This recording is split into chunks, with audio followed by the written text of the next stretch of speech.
गुरु अनुकूल हो तो परमात्मा को भी वो अनुकूल कर लेने में सक्षम हो जाए।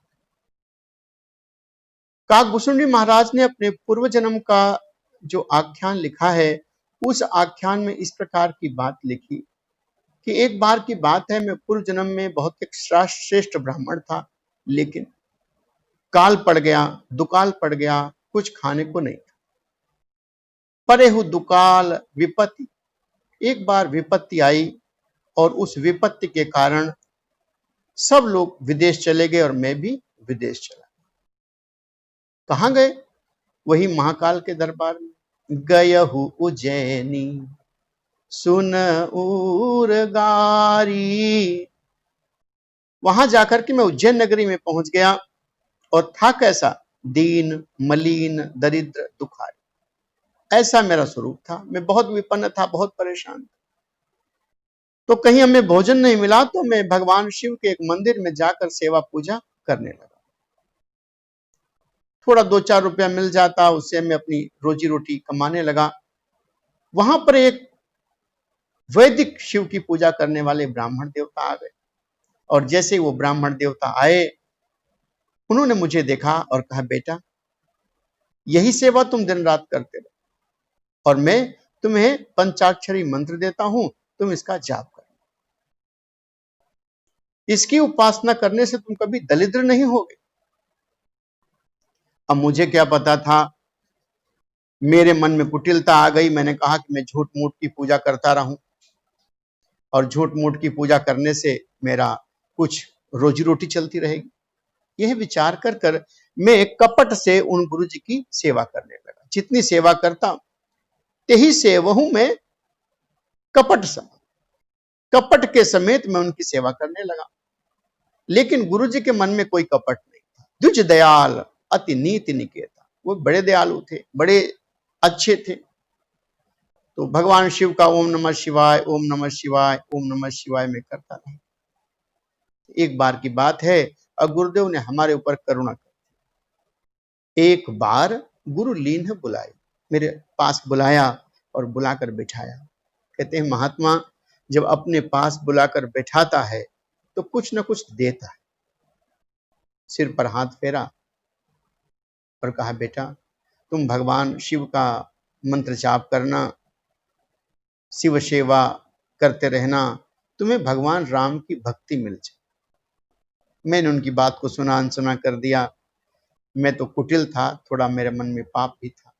सोचता था किसी प्रकार से मैं ये गुरु मिले हैं, इनसे मैं धन कमा लूं। गुरु से धन नहीं कमाया जाता। गुरु से यदि आपको कमाना है तो आप आशीर्वाद कमाओ।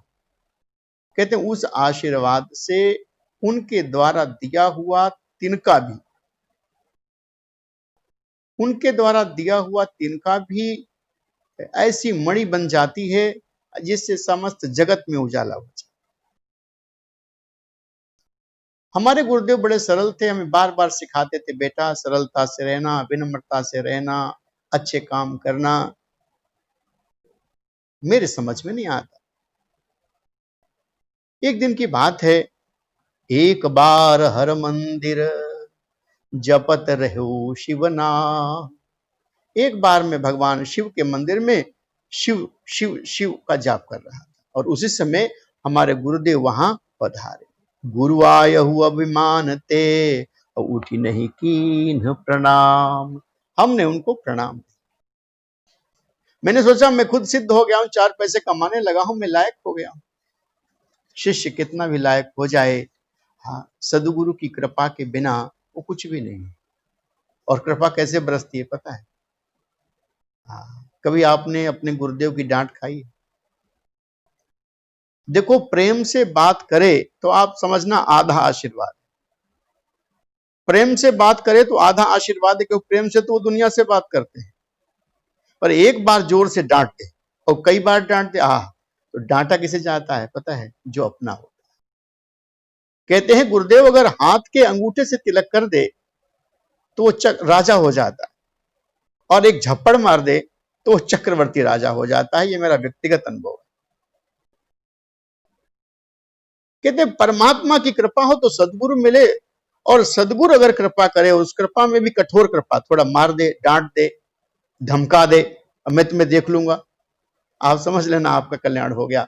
शीश झुकाना, परमात्मा पे कहना है प्रभु आपकी अनन्य कृपा है। क्या सबको डांट मिलती है? सबको डांट तो डांट, किसी से बात होती है, किसी से नहीं होती है, किसी से प्रेम मिलता है, किसी से नहीं मिलता, कोई दर्शन ही नहीं पाता। डांटा वही जाता है जिससे अनन्य प्रेम। पड़ गई डांट। अधिकारी नहीं था वो, गुरु के आने पर उसने अपना सिर नहीं उठाया, खड़ा नहीं हुआ। अब भोलेनाथ को आ गई गुस्सा, और गुस्सा आने में आकाश न मंदिर माज भई न भवानी। भोलेनाथ, रे हतभाग, तुम मूर्ख है, अपने गुरु का अपमान करते हो। श्राप दे दिया।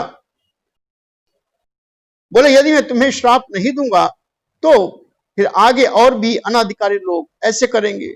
जे सठ गुरु सन ईर्षा करही, रौरव नरक कोट जुग पर। अपने गुरु से ईर्षा, वो मारे तारे, आशीर्वाद दे, प्रेम करे, जो उन्हीं का है। और जब वो कुछ करे ना तो बस ईश्वर की ओर देखना कि हे प्रभु इनके द्वारा जो कुछ भी बरस रहा है ना सब अमृत हो जाए। वो अमृत हो जाएगा, हमारा व्यक्तिगत अनुभव है। जो भी मिले झोली पसार के ले लो, अमृत हो जाएगा आपके। भगवान शिव का कोप हुआ, और कोप होने पर भगवान शिव ने श्राप दिया कि हे जीव जाओ, अयुत जन्म परिपावहु पीड़ा। एक बार जन्म होगा, फिर जन्म होगा, फिर जन्म होगा, और ऐसे बहुत से जन्म होंगे जिसमें हर जन्म में तुम्हें पीड़ा लेनी पड़े। अब शिष्य घबराया, रोने लगा। सदगुरु आए, हाथ जोड़कर खड़े हो गए, महादेव से बोले हे प्रभु इसे आप क्षमा कर दो, क्षमा कर दो, क्षमा कर दो। बाबा बोले नहीं, इसे क्षमा नहीं किया जा सकता। गुरुदेव कहने लगे कि महादेव इसमें इस बालक की कोई दोष नहीं है, कोई गलती नहीं है। महादेव बोले फिर? बोले गलती तो मेरी है, मुझे सिखाने में कोई भूल हुई होगी, मैं अपने शिष्य को ठीक से सिखा नहीं पाया, इसलिए ऐसे अपराध हो गया, तो इस अपराध का दंड आप मुझे दे। हाथ जोड़कर भगवान शिव से प्रार्थना किया कि नमामि शमीशान निर्वाण रूपम विभुम व्यापकम ब्रह्म वेद स्वरूपम निजम निर्गुणम निर्विकल्पम निरीहम चिदाकाशमाकाश वासम भजेहम। नमामि शमीशान निर्वाण रूपम विभुम व्यापकम ब्रह्म वेद स्वरूप।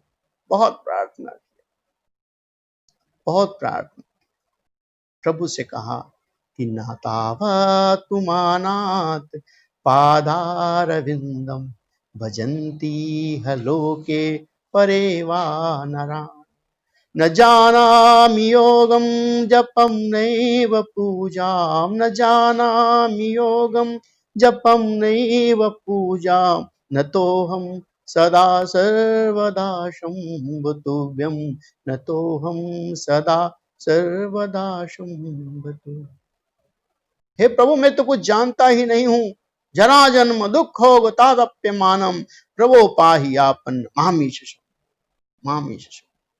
कहते भगवान शिव ने माथे पर हाथ रखा और कहा धन्य है सदगुरु, तू धन्य है, तूने अपने शिष्य की भूल को अपने सिर पर ले लिया, तू धन्य है।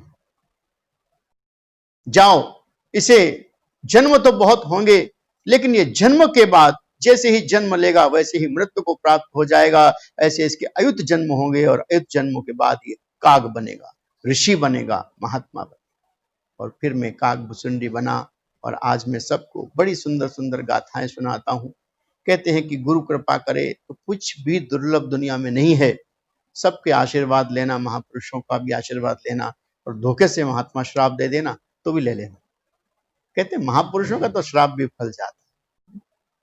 अगर भगवान विष्णु को नारद ने श्राप ना दिया होता कि अगले जन्म में तुम्हारी बंदर सेवा करेंगे, तो भगवान राम कैसे बनते?